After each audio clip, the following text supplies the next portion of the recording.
When somebody comes into a role, do you want to put them in the water with armbands on? Or do you want to just take them off and see if they sink or they swim? Is if there's one book that you're going to keep on you all the time because you can refer back to it and see little intricacies of how you can improve and change things, this is the book. Core values, we had them in place. weren't really adhered to, and well, I think we didn't even know them ourselves, to be honest. They have a thing called GWC. Do they get it?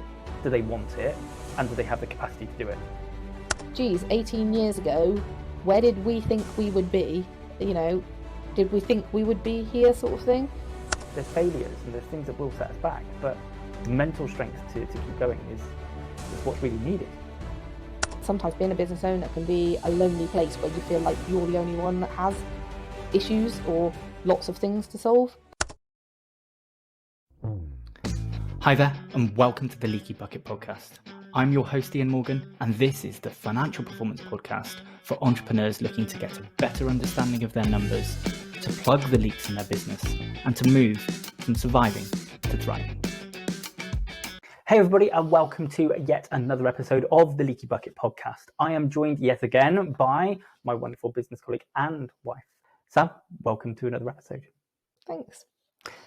So first up, we're going to talk about the leak of the week. So the leak of the week this week is about ourselves personally with our son's birthday. So today is our son's 18th birthday, and we are sat here at 10:15 in the evening recording some podcast episodes, and there's a reason behind that. So we had already recorded, and we actually go on holiday for a week. So normally we record one ready for the following week, but this time we had to record two. And unfortunately, when our marketing manager went through them, she realised that the sound had not picked up and had not worked. So that's the reason that we're sat here at this time of night. And I think the reason we're mentioning this is mainly to let you know, as most of you are business owners that listen to this podcast, I believe, and it's to let you know that actually, no matter how good your business is, what's happening, there will always be some bits that go wrong. And invariably, those things do fall down to us as business owners to sort when it comes to working out of hours, etc. It's not the greatest thing to have to do, but it is what it is, sort of thing. We've done all the celebrating with our son, and actually he went out and ready for midnight last night, so that he was out as the clock struck on his birthday, and he didn't roll in until very early hours of the morning. So he's actually gone to bed now anyway, ready for our holiday. So we're not missing out on time with him, but it does feel a little bit like we are missing out on time because we know we're having to sit here and work and get bits done. Although we both do love doing the podcast. Yeah, I think you've given a great insight to that side of things. What I thought actually would be a good insight is, so our marketing manager, Apples, when it's a technical query or anything, she tends to send that to me because, well, you're just going to divert it to me anyway, Sam. But say, look, we've got some smart bit of kit here we use as a bit of a mixer, but what it does is it, rather than recording two separate audio channels, it brings them all together as one. The same with the video as well. So all the switching, the cameras, everything is all done nicely on the fly, and the audio as well. But there was a problem with one or other of the microphones, but because they were both together, she's tried everything she can to bring them both to a suitable quality, but as soon as she adjusts one, it adjusts the other at the same point. So it's a great piece of kit in terms of there's an advantage when we're recording, but in terms of poor Apple trying to figure things out afterwards, you're just like, nah, I've given it everything I can, and it's just not cutting the mustard, sort of thing. So actually, I think another lesson probably off the back of that is just to go, actually, Apple's a great example of our team in terms of she's taking responsibility, she's taking ownership of that, she's taking accountability, she's trying to do everything she can in order to fix it before coming back to us and just going, it's not going to work. Unfortunately, she knows we're going away, but is there any possibility we could actually just re-record and get it done? Interestingly, that's how good you think I am at the technical side of stuff, because I only got the part that the sound wasn't working, so you clearly felt that was enough for me. Sound doesn't work, re-record, end off. That's about right. I just thought, to be fair, you're not going to be fussed and bothered with it. Yeah, so it's just, tell me what the situation is. Right, has Apple's managed to fix it? No, we need to re-record it. Right, that's it. That's what we need to do. Yeah, that's fine. That works best for me. I like the direct route anyway, as we discussed previously. I'd prefer to just know what's the headline, what have I got to do, done, sorted. So moving on then, we are going to move to actually the epic win of the week. And this is a little bit different. We've had a few new team members this year. Even though we knew at first shot, actually, we thought the timing wasn't going to be great, right? So this new team member actually started on Friday. We're now on Monday and we go straight on holiday, but she's effectively taking over from my role. And originally we looked at it, we were like, no, what bad timing. Going to come in, going to take over from my role, but I'm not even going to be here to hand over. And then we went, hang on, actually, there's a full job description. The processes and everything are all documented and written. We know who all the clients are. All of the stages of where all of those clients are all documented, and there's a process that's being followed that you can see where you've got to. There's support from the rest of the team who know how to do that role as well. Actually, why can't they start? And yeah, I think the biggest thing you've missed there is the fact that actually we spoke to one of the team members that would have to take on your role as well while you weren't there. And actually her input was, no, guys, it would be easier actually if she started before you went, because then I'm just keeping an eye on her and giving her small bits to do and checking in and stuff. And I take the harder, more complex elements that we can't pass over at the moment, rather than me having to do everything. At least I'm still handing over some bits. For me, it's a huge win, because actually it's a team member stepping up, obviously, and highlighting that to us, which we give our team the freedom to be able to do that and highlight and go, we're not perfect, we miss things. But actually that's why we have that leadership team and things in place to spot those elements. But also that we've got somebody who is going to start. I'm very confident they're going to hit the ground running. They're going to be great. I've already scheduled in a nice big debrief for when I'm back, so they can tell us about what they learned, what didn't go well, what went really well, and then work out a great training plan from there. And actually, it's that thing to go, actually, when somebody comes into a role, do you want to put them in the water with armbands on? Or do you want to just take them off and see if they sink or they swim? Definitely not putting her in the water and seeing if she sinks or swims. That's not how it works. We have a huge amount of processes at MBS, and I'm the main driver behind those. And there are loads in place for that role, as there are with any role, in order to follow, particularly when somebody is new. So it's very structure based. And actually, although there's somebody in there that's going to be doing training for that person as well, there are 2 other people within the pod. So they're extremely well supported within the pod themselves. And then you've got the wider team to go out to as well. But actually, we're very direct in letting new team members know, and through the interview process as well, that we're heavily process driven and they must follow the processes so that we know exactly where things are at. So we can feel very confident with the fact that actually, one, it's easy for the rest of the team to check, because you can literally have a look at the processes and see if they've marked everything off and completed bits and things. And 2, it's easy for the person doing those because there's a process to follow. So it works both ways. Yeah, it wasn't exactly chuck them in and yes, or that, they could. There's lots of safety nets in place to make sure that they don't sink. But it's that case that actually at some point you do have to release that safety net a bit. Yeah, if you've got somebody who's just come in and they're being shadowed and they're being followed, you do need to test and see, can they do that role, and can they get on with it? And actually, my feeling was that actually this is a much more prescribed role. So most of our roles is sort of the process is documented and driven towards an outcome, but the process doesn't necessarily define all the micro steps that have to happen. There's a degree of their own flair and input that each team member can put into that process to make it their own. But this one's less so. But yeah, and predominantly that happens after the probation period, which in MBS is 3 months. Certainly, definitely wouldn't happen within the first month. Within the first month, you have to follow all the processes. It's a way of ensuring that somebody is following what we've asked them to, etc., and the things that we have in process before. They can throw ideas at us during that, but they wouldn't be able to go off piste as such. Brilliant. Sam, we're going to move forward and we're going to go to the pick of the week. And the pick of the week actually comes from, now, you don't do as much reading as I do, but there are a couple of key books that I think, basically you've waited and you had lots of feedback off me for a number of books. Yeah, I do read a lot of books. The problem is, and predominantly I listen to audiobooks rather than reading books, so I do read a lot, but you retain the information so much better than me. So once I've read another book, I've almost sort of forgot the one I read previously. For the audience out there, I have some medical memory issues sort of thing. So hence why I'm so keen on processes. So yeah, I have a bit of an issue with books because I kind of read them and then I move on to a different one. And now I've sort of forgotten, particularly as time goes on. Yeah, the memory has gone. So this is a book that I've actually read. the bits that I would remember are marginal compared to what Ian would remember from it.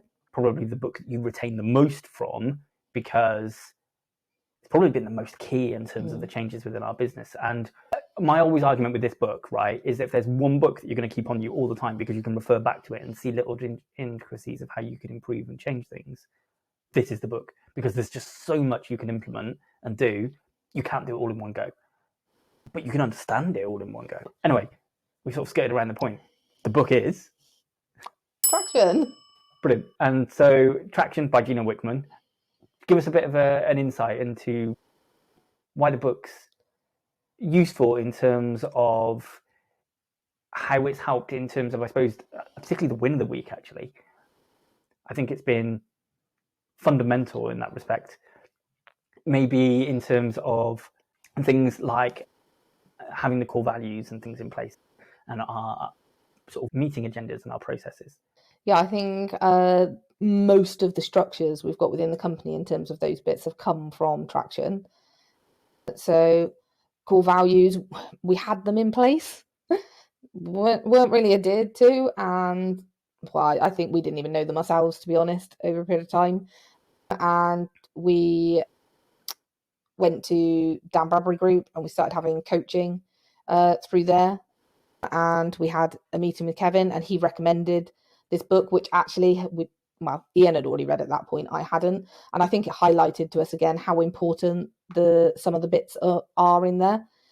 So we put core values in place. We did new ones that we actually adhere to, we know. And we fundamentally run our company on our team, our clients. They are quoted all the time. Our meeting structures run off the back of Traction as well. So I think a mix of two things, that book and being reminded to read it and pay attention to the stuff in there sort of thing, had a massive impact on our company. Would you agree with that, Ian?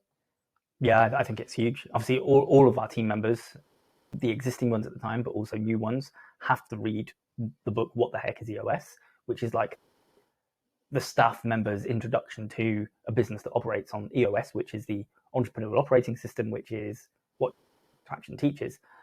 And I was thinking, only then, Sam, like the amount of times what we've done. No, actually, first step, off the back of Traction, right? What we created and developed was the accountability chart with not just going, oh, actually, we have such and such person working for us. That's the role. We went, actually, here's all the roles. Now plug the people we've got into those roles. But also then what you did when you're testing if that's the right person to do that role, they have a thing called GWC. Do they get it? Do they want it? And do they have the capacity to do it? And I think not only has assessing against our core values been useful, but actually working out and go, okay, but is this a person in the business type issue, or is this a person within the wrong role type issue? Because actually the get it, want it capacity to do it is a great thing where you can go, do you know what? Actually, maybe if they did a different role, that's what's going to fit them.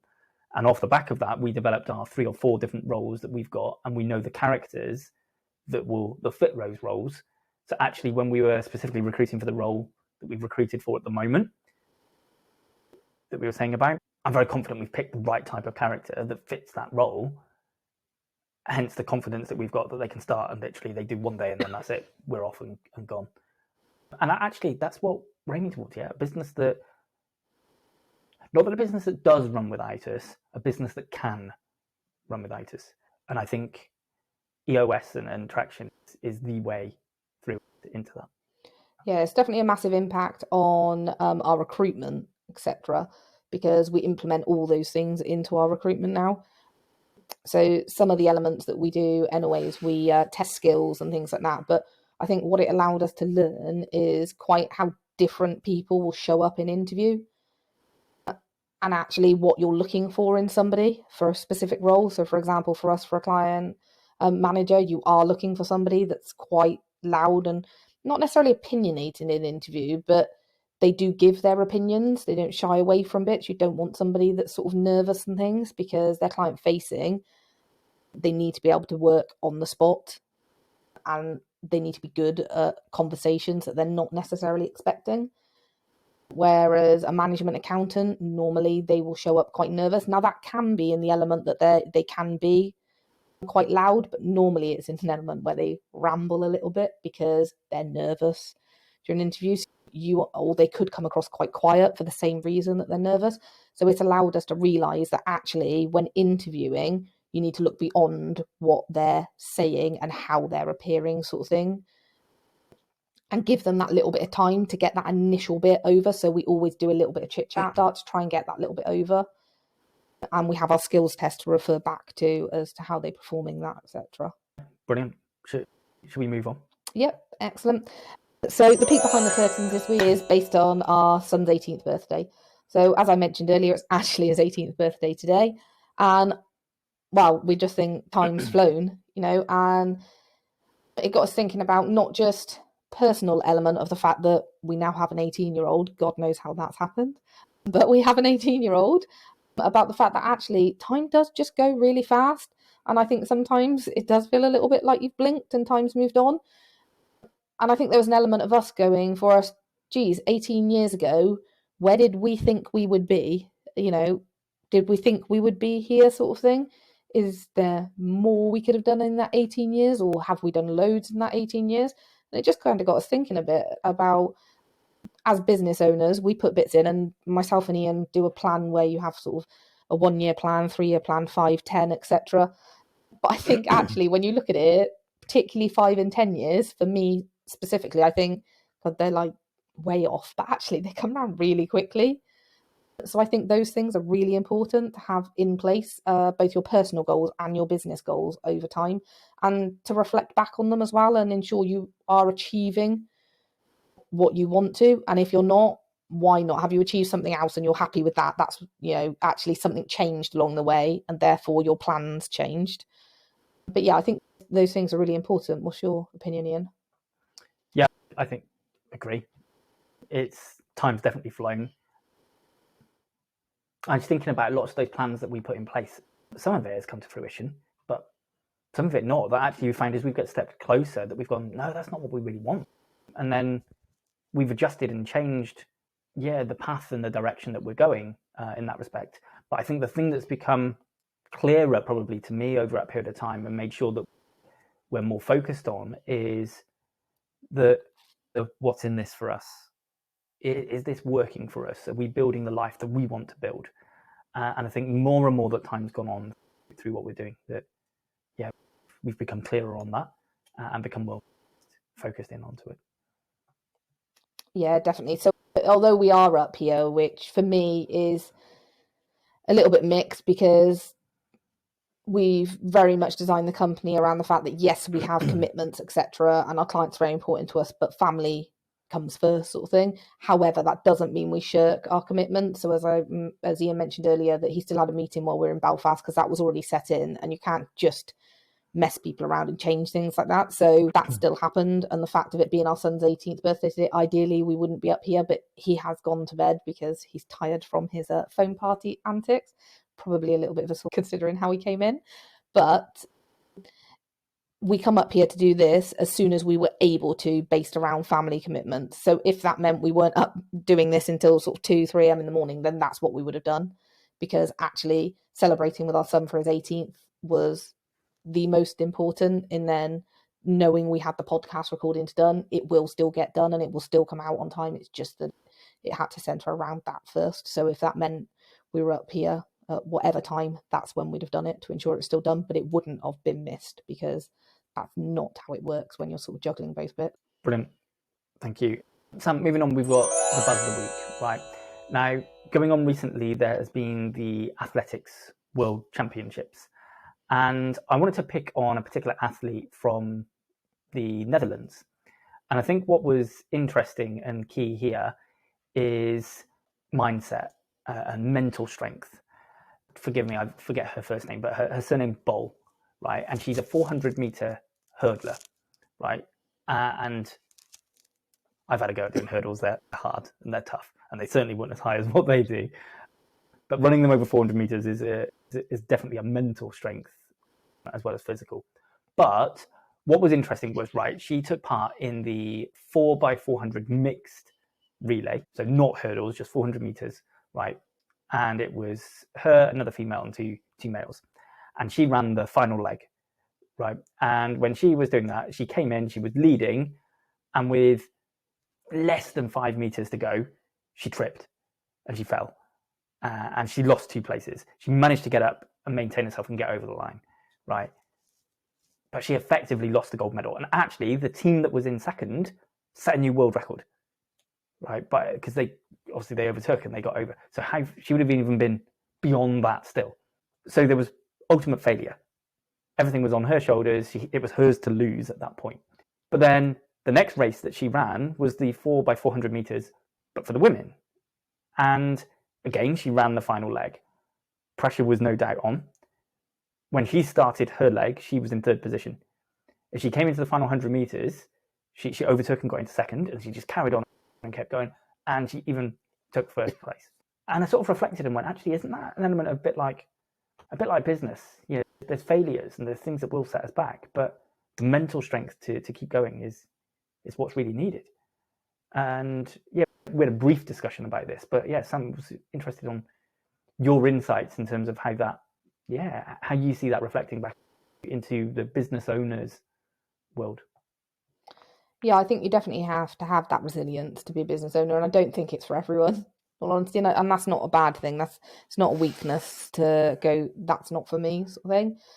I think it's highly likely that every business owner has had a period of time, or at least a thought at some point, where they've gone, Jesus Christ, I'll just go get a job, 9 till 5, set salary.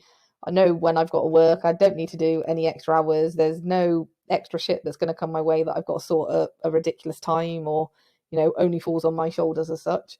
And I think sometimes, particularly in earlier years, or when you're going for growth and bits, you can have those elements where there are those bits that crop up, and it's stressful and hard work running a company sometimes. But ultimately, there's a reason that people stick at it, isn't there? Entrepreneurs, I don't think they can help themselves.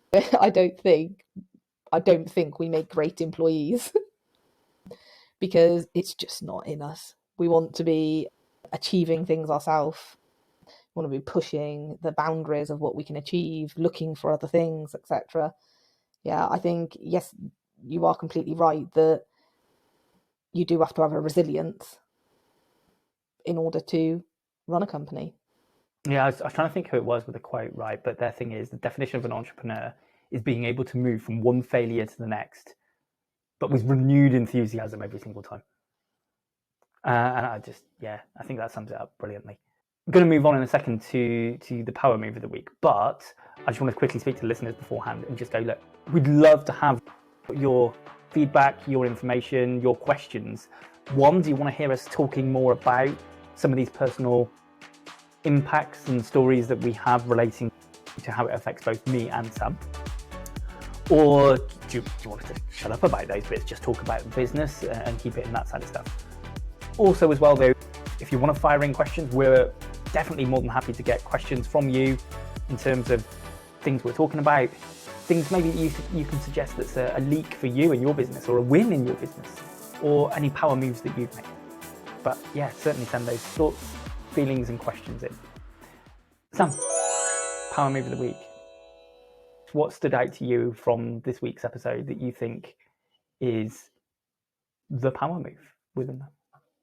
Okay, so first of all, I'm going to apologise because I realised that I got the order slightly wrong between the buzz of the week and the peek behind the curtains. I was clearly very keen to hop off a bit earlier and be able to go to bed since it's getting quite late. But yeah, I got around, so apologies about that.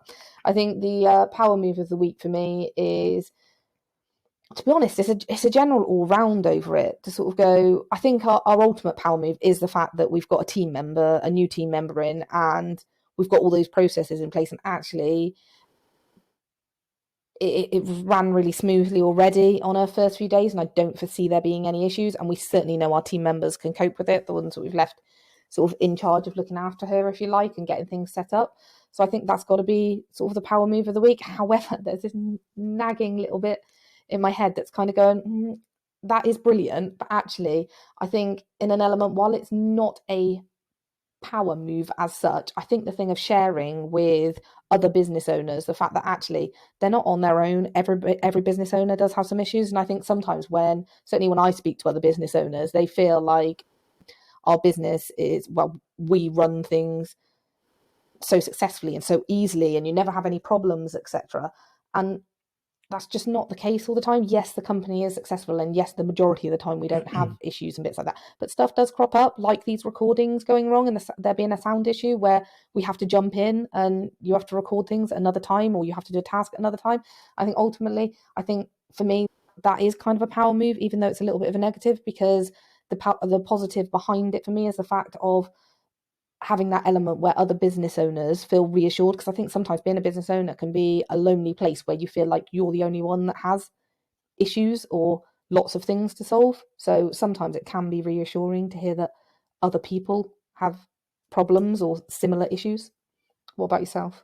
No, I'd agree. I think when we were discussing and sort of thrashing out this new format that we were going to look at, I think it was Apple's our marketing manager who suggested the leak of the week. And I was just like, yeah, it's got to be in there.